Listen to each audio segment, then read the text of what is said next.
Muy buenas noches. Estamos transmitiendo en vivo desde la ciudad de Guadalajara para el mundo, su programa favorito, Conversaciones sobre Terapia Sistémica, un espacio para el diálogo, para el debate de las ideas que tienen que ver con epistemología sistémica. Y bueno, como en otras ocasiones y como ya es costumbre, voy a platicar con el doctor Mauricio Leija, a quien Hola. saludo. Mauricio, ¿cómo te va? Hola Manuel, ¿qué tal? ¿Cómo estás? Muy bien, ¿cómo estás tú? Bien, o sintiéndome un poco raro porque analizándome, pensé que hoy iba a ser la última transmisión de este capítulo, pero nos vamos a alargar, entonces no sé si sea algo inconsciente porque no quiero soltar el libro. ¿No quieres dejar a Pitman? Sí, no lo quiero dejar, entonces le estoy dando de largas a este libro tan interesante, Momentos Decisivos, de Editorial Paidós. Bueno, que Pero sí. yo creo que entre esta y la siguiente, y ahora sí ya lo terminamos. Bueno, y que si no quieres dejar a Pitman, pues podemos proponer continuar con Pitman, con Mentiras cualquiera de los dos. privadas. Sí, no sé si bueno, hay otros libros en inglés, pero también todavía no avanzamos como a un programa bilingüe. Todavía no tenemos eso. Pero Todavía sí, no. el de Mentiras Privadas creo que es de Editorial Amorror Tú. También, muy interesante sobre la infidelidad. Ok, mira, bueno, vayan haciendo sus votaciones. ¿Cómo pueden votar la gente? Creo que voy a ver si puedo poner una encuesta en el Facebook, en la página de Facebook de conversaciones sobre terapia sistémica. Entonces, si nos están viendo por YouTube o por Twitter o por alguna otra red social que son las mías, o en otra plataforma que está compartiendo este contenido, entren al Facebook de este proyecto, lo encuentran como @conversaciones sistémicas, así pueden poner en el buscador porque es el nombre de usuario, y pues yo voy a poner ahí una encuesta, si es que me lo permite, porque no soy experto en Facebook. No sé si se requieran requisitos para poder hacer encuestas y a ver qué van poniendo. Ok, entonces esperen su encuesta favorita. Sí, bueno, entren mañana, denme chance, porque si digo que ahorita en la noche lo pongo, luego se me complica lo poco que queda del día y luego me da sueño y siempre me voy a dormir con pendientes y podría Ok, ser uno de ellos. búsquenlo mañana entonces. Sí, sí, mañana. Perfecto, pues bueno, adelante, vamos al último tema, ¿no? Ajá, que deja, pues a la reina de la psicopatología en el último lugar, quizá a propósito. Es un capítulo breve, pero bueno, pues aquí yo lo estoy medio ampliando. No sé por qué tan breve, pero pues así es Pitman. Finalmente no entiende Pitman la esquizofrenia y yo creo que ante la multitud de trabajos sobre esquizofrenia que han producido los terapeutas familiares, Pitman es breve y conciso en sus aportaciones que son increíblemente valiosas porque no se encuentran tan fácilmente reunidas en algún otro texto, porque Claro, desafía la visión tradicional de la esquizofrenia para los terapeutas familiares. Es un desafío. muy bien. Pues adelante, vamos con el tema. Bueno, punto número 1, esto lo dice Pitman, dice que la esquizofrenia es cuestión de gradación. Es decir, no de que te degrades, hay un espacio de gradación. Es decir, hay grados de esquizofrenia, así como hay grados de depresión, grados de ansiedad. Y también eso me parece revolucionario porque el DSM-5, que de hecho Pitman cuando escribe, creo que todavía era el tiempo del DSM-2, entre el 68 y los 80, pero el DSM-5 ya empieza a hablar del espectro de la esquizofrenia y este espectro habla de estos grados de gravedad. De hecho, hoy podríamos hablar de esquizofrenia leve, esquizofrenia moderada y esquizofrenia grave, en esos 3 grados de de gravedad y casi nunca escuchamos hablar de esquizofrenia leve. Que un paciente tiene una esquizofrenia leve, no lo escuchamos, como que de entrada creemos que la esquizofrenia es un problema grave y pudiera ser que no sea así, pudiera ser que sea leve y de buen pronóstico. De hecho, yo traté a un niño con esquizofrenia por algunos años y lo di de alta sin medicamento y sin esquizofrenia. La mayoría de los psiquiatras yo creo que no van a estar de acuerdo conmigo, pero yo creo que la esquizofrenia es un problema de salud curable si se trata y se detecta a tiempo. Eso es mi experiencia. Claro que yo no soy investigador en este ramo y no podría sustentarlo con evidencia, pero al menos si publiqué yo un caso en la revista Psiquis, podrán entrar a mi página de internet, paidopsiquiatra.com, ir a la pestaña de caso. Ajá, y hay un caso publicado que se titula Un caso de esquizofrenia en un niño de 10 años, de pues un problema de este tipo, y ese niño fue dado de alta. Bueno, dice Pitman, todos tenemos cierta aptitud, fíjate qué interesante, no mucha, para la esquizofrenia, cierta capacidad para retraernos en nuestras fantasías y aún para desconectarnos de cuanto se diga o haga mientras nos ponemos en sintonía con otro nivel de realidad. Que de hecho esto ya lo decía Bloiler a principios del siglo XX, y de hecho es bueno recordar que Bloiler acuña el término de autismo para hablar no de los niños autistas, que eso los describe Kanner hasta la década del 40, sino para hablar de los pacientes con esquizofrenia. Y lo acuña de los términos griegos autos, que significa uno mismo, e ismos, que es actitud o tendencia. Entonces, el término de autismo se empieza a utilizar por primera vez para hablar de los síntomas de esquizofrenia. El paciente con esquizofrenia está ensimismado, está encerrado en sí mismo. Ese es el trabajo que publica Bloiler en 1911, en donde él no solamente replantea las características de la esquizofrenia, sino que genera un cambio de nombre. Ya él le apuesta a que esta enfermedad mental deje de llamarse demencia precoz, como le llamaba Kraepelin, y le llama esquizofrenia, que literalmente significa mente dividida. Y Bloiler, él dice que el autismo de la esquizofrenia es una exageración de un fenómeno fisiológico. Por eso Pitman aquí está de acuerdo con Bloiler, aunque no lo cita, al decir que todos tenemos un poquito de esquizofrénicos porque nos podemos sustraer de la realidad y meternos en el mundo de la fantasía. El niño juega con un pedazo de madera que para él puede ser un bebé y en otra ocasión puede ser una casa. De hecho, Bloiler decía que este fenómeno del autismo lo tenían los poetas y que ellos utilizaban esto como un recurso para la creación literaria, lo cual es interesante y nos lleva al interesante campo de la psicopatología y la creación artística. También podría tener relación con el pensamiento mágico, ¿no? Sí. Que algunos autores ven en el desarrollo de la persona y también en la filogénesis, ¿no?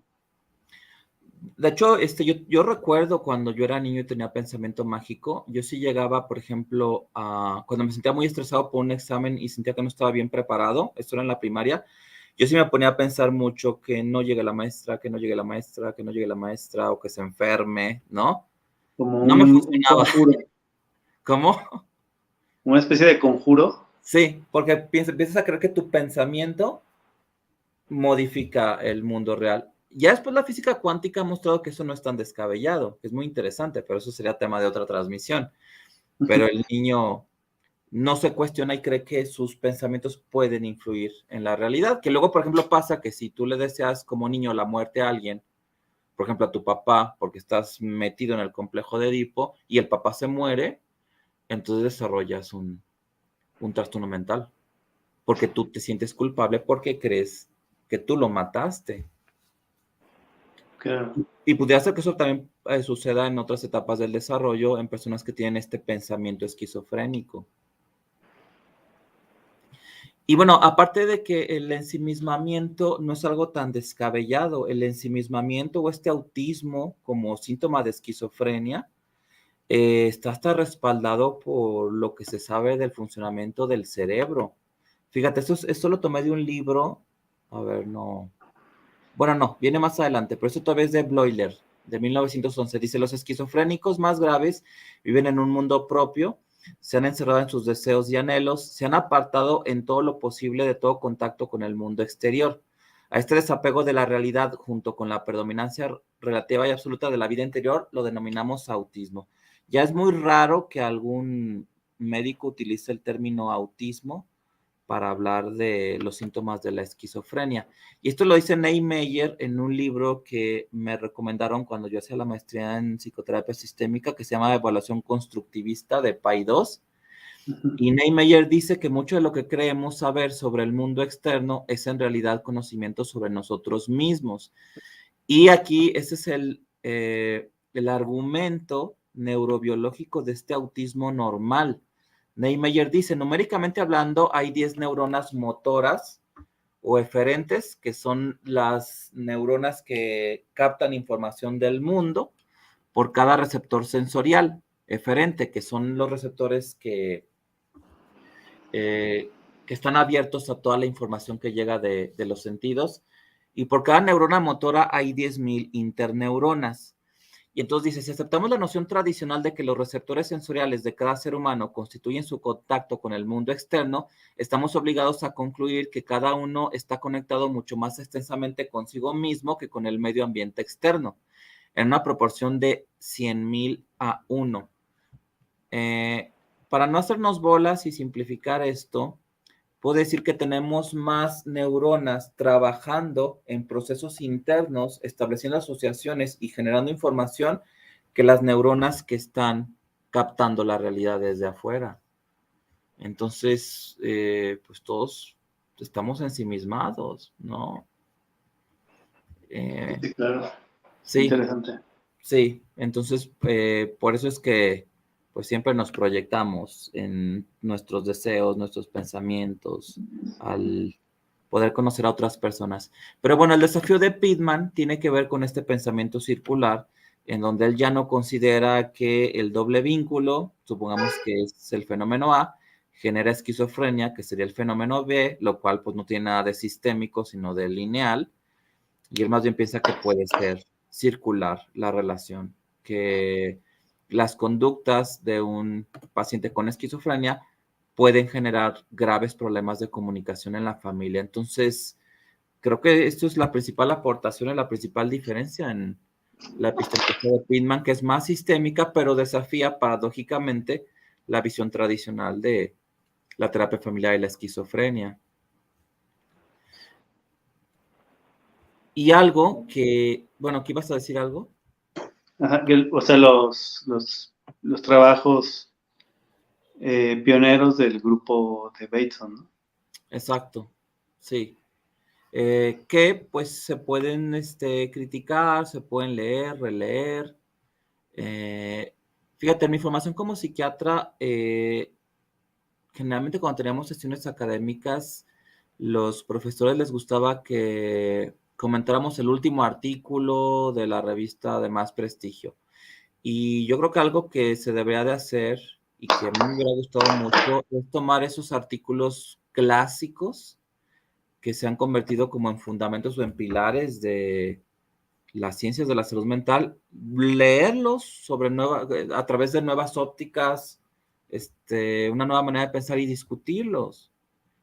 Y comentar qué tanto es rescatable, qué cosas dicen ahí y que no se les prestó atención en su época y que ahorita son valiosos y qué cosas ya no son tan vigentes.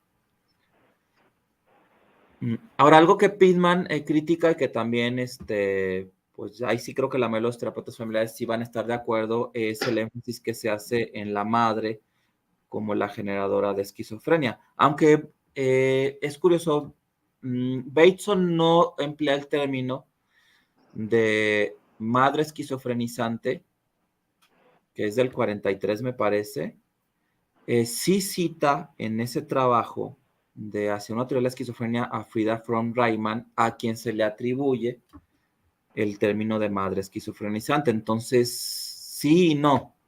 No menciona madre esquizofrenizante, pero sí cita a Frida von Reimann en ese trabajo, una psicoanalista Entonces es interesante, ¿no? Porque ese artículo de Bason en una revista Patito, que no ya tenía mucho tiempo en circulación, y luego citando a una psicoanalista, bueno, pues también es algo que se puede criticar. Pero bueno, aparte los estudiosos de la psiquiatría, pues han encontrado que realmente no fue Frida von Reimann, sino que fue Harry Stack Sullivan, en un artículo que aparece en The American Journal of Psychiatry. Pues un historiador encuentra que en realidad pues no fue von Reimann, sino Sullivan en 1931. Entonces esto ya venía desde los años 30, pero pues lo popularizó más Frida von Reimann. Y bueno, también con el autismo se hablaba de la madre refrigerador. Entonces yo en una conferencia que tiene el Hospital Civil puse esta diapositiva, ¿no? De ya basta de culpar a las familias. Y aquí un tema que igual viene a bien hoy, que es 8 de marzo, en donde pues le damos visibilidad a la violencia contra la mujer. Fíjate, decir que un niño no se está desarrollando bien por las actitudes de los padres es increíblemente irresponsable, incluso con matices de violencia de género si se le dice con mayor frecuencia a la madre. Bueno, pues ¿en qué momento escuchas el término padre esquizofrenizante, padre refrigerador? Siempre se culpa a la mamá, se le atribuye más responsabilidad. Y no sé si ya en estos espacios yo había hablado de un error que yo cometía en mi práctica psiquiátrica, que era entregar la receta de un medicamento psiquiátrico para un niño a la mamá cuando el papá estaba presente. Eso también hay que tener mucho cuidado con eso. Y sería bueno investigarlo porque creo que pasa con mucha frecuencia. Y puede ser como un jalón de orejas para los médicos que trabajan con niños o con pacientes psiquiátricos que van con sus padres. Sería bueno que el médico se observe y que al hacer la receta médica, ¿a quién se la vas a entregar? ¿No? ¿A la mamá o al papá? Y si se la entregas a la mamá, ¿por qué se la estás entregando a la mamá? Porque ella tiene que tener más responsabilidad sobre la salud mental, porque al menos aquí en Jalisco, el Código Civil dice que tienen 50 y 50 de responsabilidad en materia de salud los padres que ejercen la patria potestad compartida. Entonces, ¿bajo qué premisa el médico le entrega la receta a la señora madre y el papá muy cómodo en su silla? Y lo que yo empecé a hacer es que dejaba la receta en el escritorio y veía mejor quién la agarraba, más neutral, y me daba mucha información. Mirándose al techo. Me agarraba el niño. Y mirándose al techo, ¿no? Sí, ajá, sí podía pasar muchos segundos, ¿no? Incómodos de ver quién tomaba la receta. Entonces es interesante eso de que se culpa mucho a la mamá y se le da responsabilidad. Y fíjate, Pitman va más allá. Esto lo dice Bowen y lo cita Selvini Palazzoli en Paradoja y Contraparadoja. Bowen llegó a la conclusión de que se necesitaban 3 generaciones para producir un esquizofrénico, inculpando indirectamente a las abuelas, ¿no? Por eso todavía se sigue citando mucho. Todos mis maestros en las clases de los modelos de terapia familiar todavía citan mucho a Bowen. Todavía muchos lo creen, todavía tiene mucha vigencia de que se requiere 3 generaciones para crear un esquizofrénico, y yo creo que podemos también desafiar ese concepto. Pero también se supone que después de las 3 generaciones ya se pierde, o sea, se difumina la culpa. Ajá. Y ya, como no conociste ya o es muy raro que hayas conocido a tus bisabuelos o tatarabuelos. Entonces, pues ya la culpa se Bueno, diluye. una técnica de Mara Selvini, el culpar a los abuelos, ¿no? Sí. El problema es que hay muchos niños que tienen a sus abuelitos que viven en casa, entonces, que son personas todavía activas, productivas. Entonces, así como que culparlos cuando a veces ejercen funciones parentales sería complicado. Pero sí entiendo el utilizar esto en favor del caso, ¿no? Y mejor pasarle la culpa a los abuelos que a los papás. Claro. Porque papás con sentimientos de culpa no te sirven.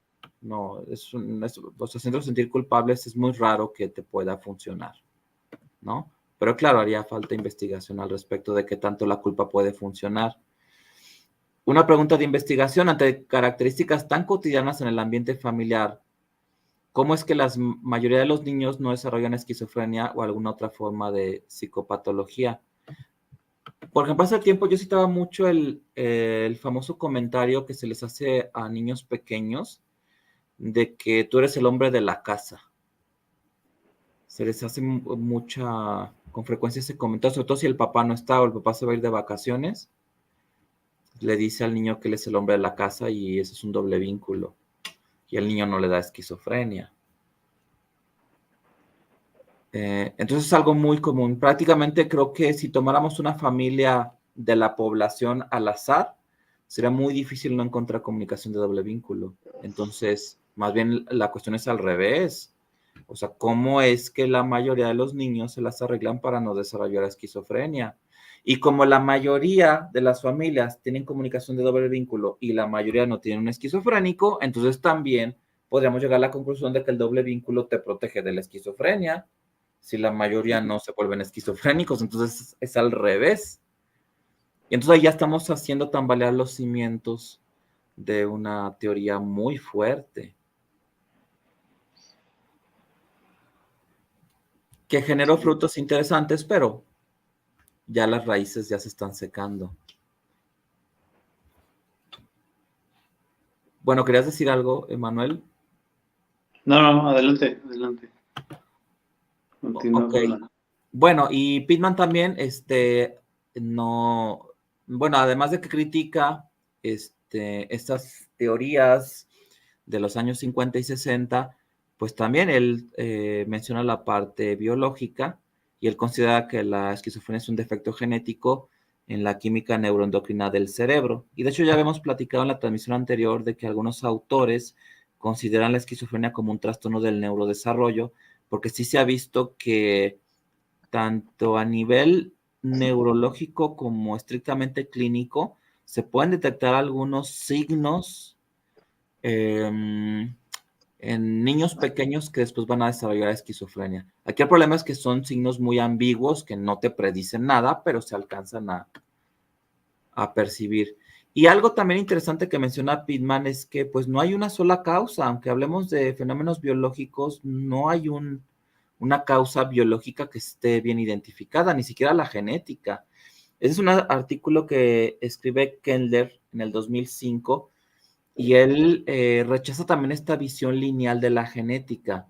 Él dice, una de las frases clave de la nueva jerga genética es X es un gen para Y. Por ejemplo, una determinada secuencia del genoma puede codificar para la esquizofrenia, siendo X determinado gen del genoma humano y Y un trastorno o rasgo humano complejo como la depresión, la agresividad, la orientación sexual, la obesidad, la infidelidad, el alcoholismo o la esquizofrenia. Y en este artículo del 2005, que él le pone una gráfica, y entonces él dice que nuestro pensamiento es demasiado simplista porque creemos que hay un gen X para la esquizofrenia Y, pero en realidad un gen X puede dar esquizofrenia, depresión, ansiedad, pánico, porque no es específico, se combina con otros fenómenos ambientales o también biológicos y entonces puede dar mil y un psicopatologías y también puede haber diferentes genes que codifiquen para la esquizofrenia, que esto sería el principio de equifinalidad, el que está en el cuadro inferior izquierdo. Pero él dice que al final es como una telaraña, que puede haber muchos genes que pueden generar muchos trastornos al mismo tiempo. Entonces, pues la situación es más compleja de lo que creíamos. Por eso es que nunca vamos a encontrar el gen de la esquizofrenia ni el gen para nada. Y así funcionan los sistemas. De hecho, no cita la teoría general de sistemas de von Bertalanffy, pero está siendo sistémico al estudiar un fenómeno clínico. Y dice Pittman, cualquiera de nosotros que haya trabajado con familias de esquizofrénicos sabe hasta qué punto su trato puede constituir una experiencia enloquecedora. Que bueno, aquí se tienen que cuidar mucho los que trabajan en hospitales psiquiátricos, sobre todo en servicios de urgencias, porque pueden estar manejando mucho estrés, mucha ansiedad. Y de hecho, Felipe Pinel, desde fines del siglo XVIII ya decía que el personal que trabajaba con enfermos mentales se podía estresar tanto al grado de que había que vigilar al personal para que no agredieran a los enfermos mentales, que podía surgir agresión, que es interesante. Y bueno, Pittman dice, la naturaleza peculiar de las comunicaciones dentro de las familias esquizofrénicas no significa por fuerza que su distorsión cause la esquizofrenia, más bien puede significar que la convivencia con un esquizofrénico hace que la familia se comunique de manera extraña. Aquí Pittman voltea la tortilla. Al ver al hijo que amamos poseído por los demonios de la esquizofrenia, cualquiera se volvería incoherente. Entonces, lo que hace Pittman es trazar otra línea de regreso. Mientras Bateson consideraba que el doble vínculo podía generar esquizofrenia, o podíamos creer que generaba alguna otra patología mental, Servini Palazzoli dice que hace que el niño esté en un estado de alarma y eso puede ser terreno fértil para cualquier trastorno, pero también la patología mental, por múltiples y diversos mecanismos, puede generar una comunicación alterada en el interlocutor, en cualquier miembro de la familia. De hecho, algo que yo he comentado es que la esquizofrenia por sí misma, digamos, haz de cuenta que fuera cierto lo que decía Bateson, y una familia te genera a un paciente con esquizofrenia porque es una familia con doble vínculo. Si tú fueras un investigador y tomaras al paciente con esquizofrenia y lo insertaras en una familia que no tiene doble vínculo, según Pittman, ese fenómeno va a hacer que esa familia que no se comunicaba mal empiece a comunicarse mal. Y yo he señalado aquí en otras transmisiones de que la misma esquizofrenia por sí misma solita genera un doble vínculo porque quien la presencia puede sentir terror y fascinación. Y yo creo que a muchos psiquiatras nos pasa eso, ¿no? Claro. Una persona que está, como dice Pittman, poseída por los demonios de la esquizofrenia, pues sí, te genera terror y también te puede fascinar por lo complejo que es la mente cuando alucina, cuando delira. De hecho, el cerebro es más enigmático, más difícil de entender cuando está enfermo que cuando funciona de manera saludable. Y de esto también ya lo había comentado alguna vez, que es un ejemplo que da Carl Sagan y el cangrejo Heiki, del mar interior de Japón. Él en su libro de Cosmos, que fue la serie de televisión también, dice, los pescadores dicen que los samuráis Heiki se pasean todavía por los fondos del mar interior en forma de cangrejos, porque el caparazón tiene la forma de un samurái. Entonces, cuando se pesca un cangrejo de estos, no se come, sino que se devuelve al mar. Hay como una selección artificial. Entonces, pues si estás muerto de hambre, pues finalmente es un cangrejo y te lo puedes comer, pero también es engañoso porque te manda otro mensaje de que puede ser un samurái. Y esto nada más es un ejemplo de cómo fenómenos totalmente naturales te pueden atrapar en un doble vínculo. Se puede crear solito los dobles vínculos en la naturaleza. Ese es un doble vínculo de la naturaleza que se crea solito, ¿no? De manera que entonces, pues para Pittman, la esquizofrenia puede generar también dobles vínculos, ¿no? Y menciona también un tema muy interesante que a mí me gusta citar mucho, que es el fenómeno de la emoción expresada. Esto yo lo estuve investigando con pacientes con anorexia cuando era residente. Y bueno, prácticamente son tres componentes de la emoción expresada, que está descrito por Brown desde la década del 70, principios del 70. Crítica, que es la evaluación negativa de la conducta del enfermo. Hostilidad, evaluación negativa del enfermo como persona. Y sobreimplicación o sobreinvolucramiento emocional. Sentimientos o actitudes por parte del familiar, desesperanza, autosacrificios y sobreprotección. Creo que más que doble vínculo, a veces las madres como principales cuidadoras pueden tener estos elementos de la emoción expresada. Crítica, hostilidad y sobre involucramiento emocional. Y también lo puede tener el terapeuta, el psiquiatra, el cuidador de un hospital psiquiátrico. Y Pittman nos da aquí la receta, que es lo opuesto. En vez de esta hostilidad, sobreinvolucramiento, él habla de promover en la familia y también en los prestadores de servicios una indiferencia benévola, más que el sobreinvolucramiento angustioso. Entonces, igual lo podrías prescribir, ¿no? A ver, vamos a practicar esa indiferencia benévola porque ustedes están muy trastornados, ¿no? Aunque sea actuado. A lo mejor puede haber algunas técnicas ahí psicodramáticas que podrían ayudar. Y Pittman hace estas reflexiones que también son un golpe a la visión tradicional de la terapia familiar. La terapia familiar puede alentar al paciente a no tomar sus medicamentos. Yo conozco terapeutas familiares que están en contra de la medicación. La terapia familiar puede negar la realidad de la enfermedad. La terapia familiar puede dar a entender que el paciente es un síntoma de una enfermedad familiar. La terapia familiar puede insinuar que una mejor comunicación posibilitará un mejor funcionamiento social del paciente.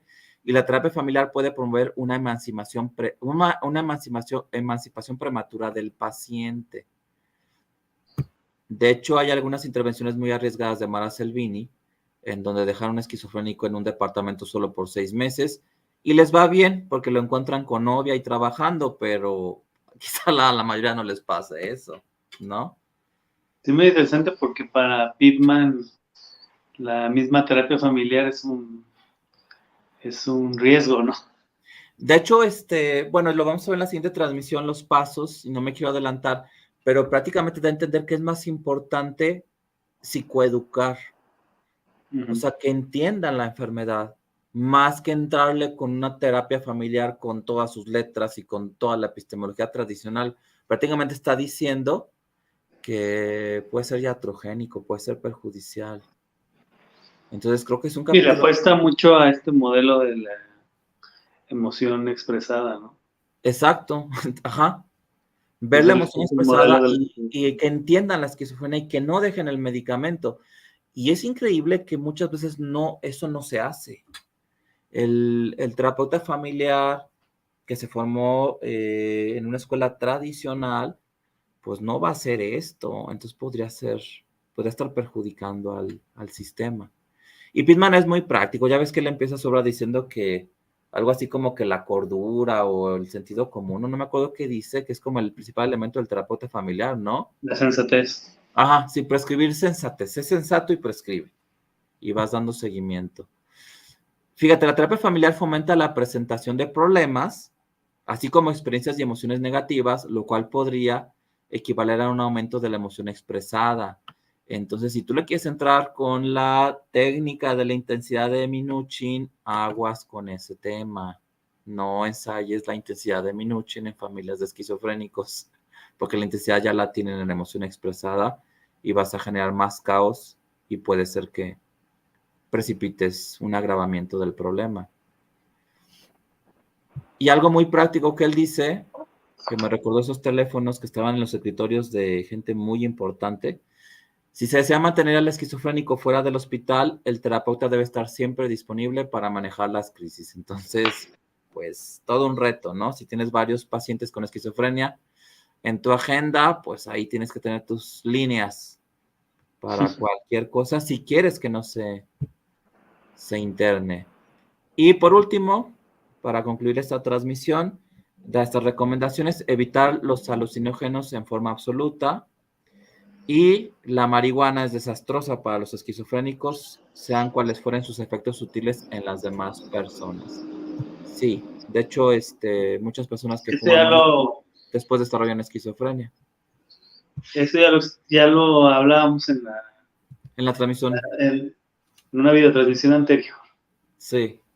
Bueno, anterior a esta, en otra videotransmisión. Sí, bueno, aprovecho para decir que el extracto de CBD puede tener THC y entonces mejor no se arriesguen a tomar CBD. Pero bueno, Claro. ya uno lo encuentra en todos lados, hasta en pomada tipo Big Vaporru, pues ahí sí no sé, pero no sé qué pasa con las personas que tienen una obsesión por el CBD. Creo que es una moda y pues como moda tendría que pasar, ¿no? Ya cuando se den cuenta que no sirve casi para nada, pues ya lo dejarán. Claro. Bueno, pues vemos algunas preguntas. Sí, claro que sí. Mando Azul, buenas noches, saludos desde Hermosillo, Sonora. Nuestro amigo Armando Ocaño. Sí, bueno, nos vamos a aprender tu nombre porque como tu nombre de usuario en YouTube es Mando Azul, no te ubicamos todavía como Armando Ocaño, pero nos lo vamos a grabar porque participa mucho en las transmisiones. Claudio Cervantes nos saluda desde Nuevo Laredo, Tamaulipas. Esmeralda Tavares dice, lo siento mucho, llegué tarde, Ella nos saluda desde Guadalajara, Jalisco. Bueno, el problema es compartido, ¿eh? No estamos siendo muy puntuales desde hace mucho tiempo. Eh, Todos llegamos tarde. Mando Azul está de acuerdo con la encuesta por Facebook. Ah, ok. Excelente, excelente, excelente. Edith Olivares López nos dice, doctor, por favor, algún día hablar sobre el autismo. Fíjate que hay un neurólogo italiano, Michele Sapella, que también es terapeuta familiar y en su consultorio de neurología tiene cámara de Gesell y en un libro que se llama Autismo Infantil del Fondo de Cultura, él habla las estrategias con las familias de niños con autismo. Muy interesante. Yo no conozco otro neurólogo infantil que sea terapeuta familiar y que tenga intervenciones sistémicas. Igual luego hacemos un especial sobre ese asunto, porque es muy interesante y la gente lo pide. Muy bien. Jazmín o Yasmín Ibarra nos dice, doctor, buenas noches. En el autismo, ¿cómo se sabe qué grado es? Bueno, hay criterios de grado de gravedad en el DSM-5, por eso ya lo platicaremos en su momento. Esmeralda Tavares nos saluda. Saludos, Esmeralda. Saludos, Esmeralda, gracias por conectarte. Sandra Isabel Soto nos dice buenas noches. Ella nos saluda desde Tijuana. Excelente.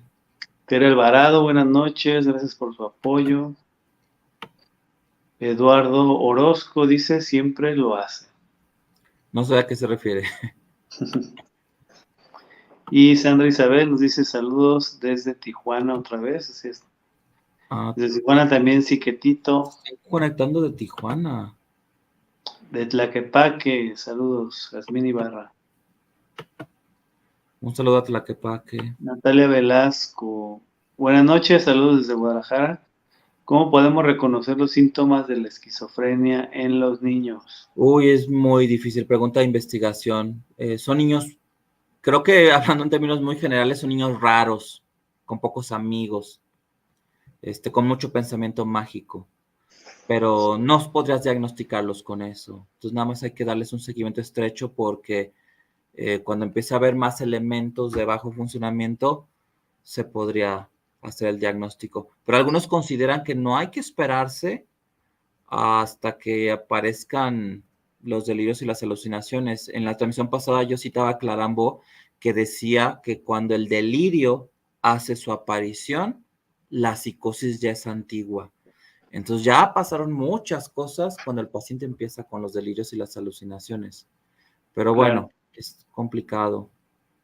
Jazmín Ibarra, ¿cómo se llama el libro, doctor? No sé de cuál libro habla, si el libro de Pittman, que es el que estamos analizando, Momentos Decisivos, de Editorial Paidós, pero mencioné el libro de Autismo Infantil de Michele Sapella, se escribe Michelle Sapella con Z, del Fondo de Cultura Económica. ¿Dónde podemos encontrar terapia familiar, Natalia Velasco?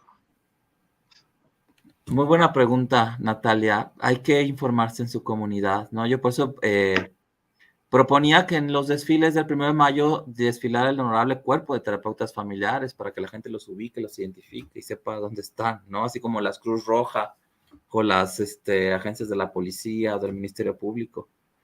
Creo que hace falta visibilidad para los terapeutas familiares, pero busquen en los centros de salud, sobre todo de salud mental de su comunidad. Debe de haber terapeutas familiares. Norma Huitrón nos saluda desde Guadalajara, Jalisco. Marta Irene Soriano, gracias, doctor, por su conocimiento. Y Ana nos dice muchos paradigmas cuestionados el día de hoy. Es un capítulo cortito, pero revolucionario, ¿eh? Muy Desafiante. interesante. Ajá. Araceli Babún, saludos desde Zacatecas. Sí, un saludo. Hay una doctora que queremos mucho allá, la doctora Sonia. Y Marta Irene nos saluda desde el USA. centro. Sí. Desde el centro. Ah, no sé qué sea US. Pensé que decía USA, pero no. ¿Quién sabe? Aparece una banderita de Estados Unidos. ¿Sí? Sí. Ok. Bren nos dice excelente información y que se habla de las consecuencias que puede tener el consumo de la marihuana. Muchas gracias. Bueno, pendiente hablar sobre marihuana y familias, ¿eh? Ahí ahorita lo anoto. Sí. Alexandro Jared nos dice, ¿es cierto que los familiares de esquizofrénicos tienden a tener unos rasgos del grupo A del DSM-5? Sí, e incluso el mismo esquizofrénico, que son estos rasgos del grupo A son la personalidad paranoide, la personalidad esquizoide y esquizotípica. Por eso yo decía en una pregunta anterior que son chicos como medio raros, que no conectan, no hacen clic tan fácil con otros miembros de la comunidad. Ana María Méndez. Hola doctor, buenas noches. Considero importante que se debe llevar por periodo prolongado la terapia familiar a la par de intervenciones individuales con el paciente. Bueno, Pitman, cuando revisamos Manía, él decía que no terminaba la terapia familiar, ¿te acuerdas? Sí. Ajá. Entonces nunca termina la terapia familiar, como que los vas espaciando, sí que los ves cada 5 años, pero no, nunca los das de alta. Eso dice Pitman. Sí, Nardone nos habla de terapia breve de largo alcance. Ah, ok.